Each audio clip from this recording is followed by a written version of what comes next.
स्थितीमध्ये उद्याच्या होणाऱ्या 2 तारखेच्या निवडणुकीमध्ये आदरणीय अशोक अण्णांच्या नेतृत्वाखालच्या तारांनी आघाडीला निवडून द्या आणि आपण सगळ्यांनी भविष्य काळातल्या आजऱ्याच्या विकासाची जी स्वप्न बघितली ती पूर्ण करण्यासाठी आपण सगळ्यांनी या उद्याच्या निवडणुकीत सर्व नागरिकांना आवाहन करावं अशा पद्धतीची विनंती करण्यासाठी आपण सगळेजण जमलोय. खरं तर आजच्या सभेतला एकूण आणि आजच्या पदयात्रेचा अभूतपूर्व असा उत्साह बघितल्यानंतर निवडणुकीतला उद्याचा निकाल आजच निश्चित झाला असं म्हणायला काही हरकत नाही. एवढा प्रचंड उत्साह, प्रचंड उत्स्फूर्तता आपल्या सगळ्यांच्यामध्ये. आदरणीय अशोक अण्णा चराटेंच्या नेतृत्वाखाली खरं म्हणजे या नगरपंचायतीची स्थापना झाली आणि मला सगळं आठवतंय, सगळे प्रसंग मला आठवत आहेत. खरं तर ही नगरपंचायत होतच नव्हती. फक्त आणि फक्त अशोक अण्णांच्या काथ्याकूट अशा एका शब्दाचाच मी त्याला उल्लेख करेन.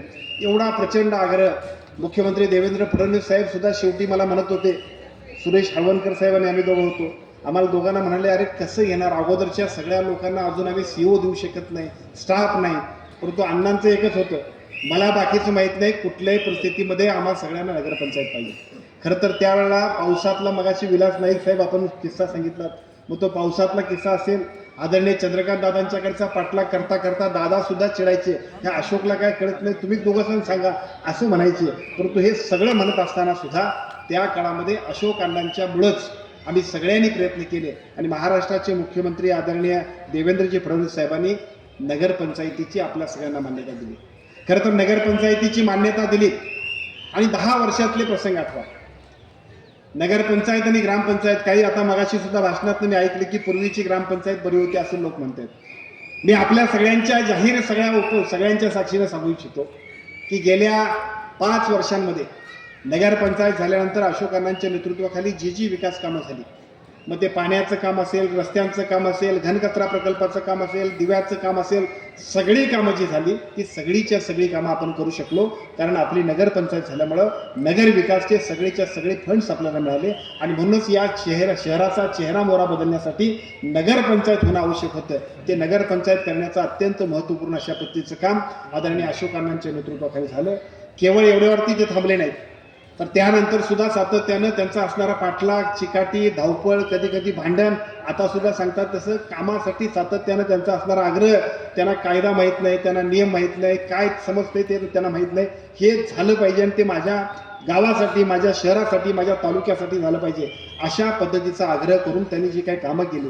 कोरोनाच्या काळामध्ये ज्यावेळेला सगळीकडे मीटिंग बॅन होत्या त्यावेळेला त्यांच्याच आग्रहाखातर आताचे महाराष्ट्राचे उपमुख्यमंत्री, पूर्वीचे मुख्यमंत्री आणि त्यावेळेला नगरविकास मंत्री असणारे आदरणीय एकनाथजी शिंदे साहेबांच्याकडं आपण 17 नगरसेवकांना घेऊन गेलो होतो आणि त्यावेळेला कोरोनाच्या पिरियडमध्ये झालेल्या बैठकीमध्ये आपण सगळ्यांनी पाणी पुरवठा योजनेसाठीची मान्यता घेतली. पाणी पुरवठा योजना असेल, सगळ्या गटर्सचे प्रश्न असतील, रस्त्याचे प्रश्न असतील, अनेक प्रश्नांना जिथं जिथं आवश्यकता असेल त्या सगळ्या प्रश्नांना न्याय देऊन या शहराच्या विकासासाठी आपण सगळ्यांनी जे काय आपल्या सगळ्यांच्या मनामध्ये स्वप्न होतं ते सगळं स्वप्न पूर्ण करण्यासाठी आदरणीय अशोक अण्णांच्या नेतृत्वाखाली आम्ही सगळेजण काम करतोय.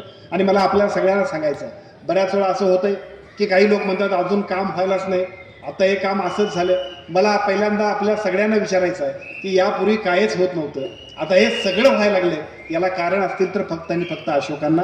भविष्य काळामध्ये सुद्धा जे काम करायचं आहे त्या सगळ्या कामासाठी सुद्धा आदरणीय अशोक अण्णांचा पाठलाग, आदरणीय खासदार साहेब असतील, आम्ही असू, आपल्या जिल्ह्याचे इतर सगळे आमचे चंद्रकांत दादा असतील, आमचे सगळे मुश्रीफ साहेब असतील, आम्ही सगळेजण आदरणीय अशोक अण्णांच्या माध्यमातून आजरा शहराच्या आणि तालुक्याच्या विकासासाठी जे आवश्यक असेल, ज्या पद्धतीच्या निधीची आवश्यकता असेल ते सगळेच्या सगळं करण्यासाठी आम्ही सगळेजण कटिबद्ध आहोत. कोणत्याही परिस्थितीमध्ये इथं आपण जी वचननाम्यामध्ये नाव हे जी काही वचननाम्यामध्ये उल्लेख केला आहे ती सगळी कामं, मग इथं आपण सांगितलं की इथं नाट्यगृह उभा करायला पाहिजे, आपण सगळ्यांनी त्याचं प्रेझेंटेशन केलं. 7 कोटी रुपयाचा उपलब्धता केली होती, पण 7च्या ऐवजी 17 कोटी रुपये लागतात. पण आपण त्या सगळ्या 17 कोटीची सुद्धा तरतूद करणार आहोत. त्याचं कारणच असं आहे की पलीकडच्या बाजूला जे काय आपल्या मगाशी सांगितलं मारुती सुझुकीच्या पलीकडचं जे शोरूमला आपला ओपन स्पेस आहे त्या ठिकाणी नाट्यगृह उभा केलं तर आजरा शहराच्या सांस्कृतिक अशा वैभवामध्ये भर घालणारं काम होणार आहे. हे सगळं काम पूर्वीच्या काळात अण्णाभाऊंच्या पासून आजरा शहराला असणाऱ्या नाट्य संस्कृतीची जी परंपरा आहे त्यासाठी अतिशय आवश्यक आहे.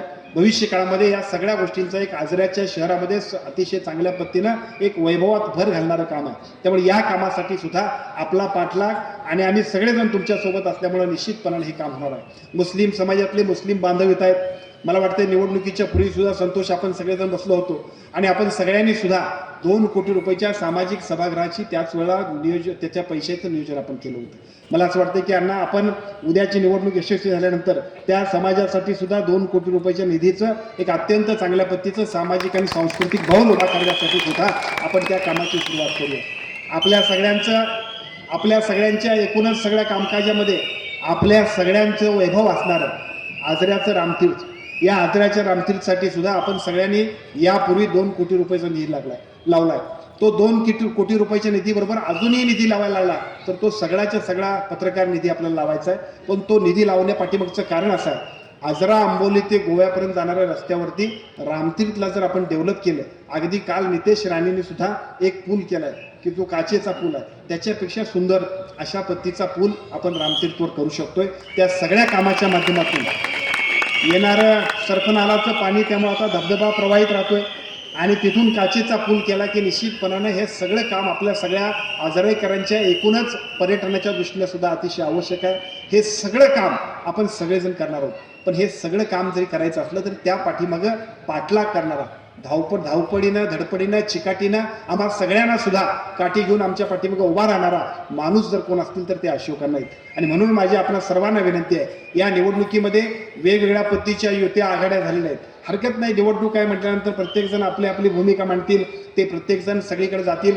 परंतु शहराच्या विकासाचं स्वप्न आणि कोणताही स्वार्थ न ठेवता फक्त आणि फक्त सामान्य माणसांना आवश्यक असणाऱ्या प्रत्येक कामासाठी धडपड ही अण्णाभाऊंच्या पासून असणारी परंपरा आणि त्या परंपरेचेच पाईक म्हणून आदरणीय अशोकांना काम करतायत.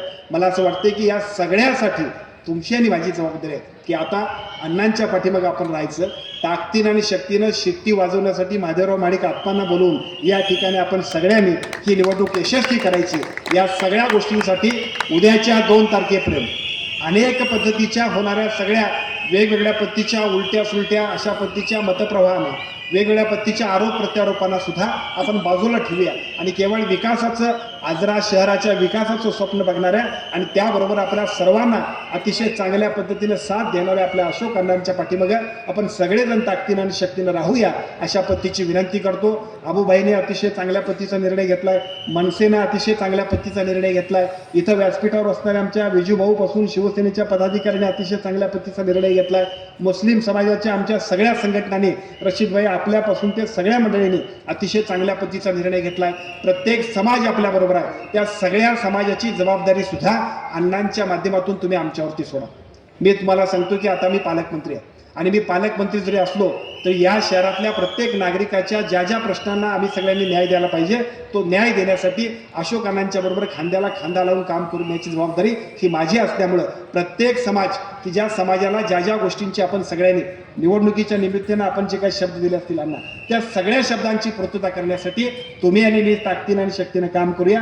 आदरणीय खासदार साहेब आपल्याबरोबर आहेत, आदरणीय चंद्रकांत दादा साहेब आपल्या बरोबर आहेत, आदरणीय मुश्रीफ साहेब आपल्याबरोबर आहेत. या सगळ्यांचा उपयोग करून घेऊया आणि आजरा शहराच्या विकासाचं संपूर्ण स्वप्न साकार करण्यासाठी ताराराणी आघाडीच्या वतीनं आपण सगळेजण या आघाडीतल्या प्रत्येक 17च्या 17 आणि नगराध्यक्षपदाचे उमेदवार आदरणीय अशोकांना अशा एकूण 18-0 ही निवडणूक यशस्वी करूया अशा पद्धतीची विनंती करतो, आवाहन करतो. आपल्या सर्वांना नमस्कार करतो आणि माझा मनोगत थांबवतो. जय हिंद, जय महाराष्ट्र.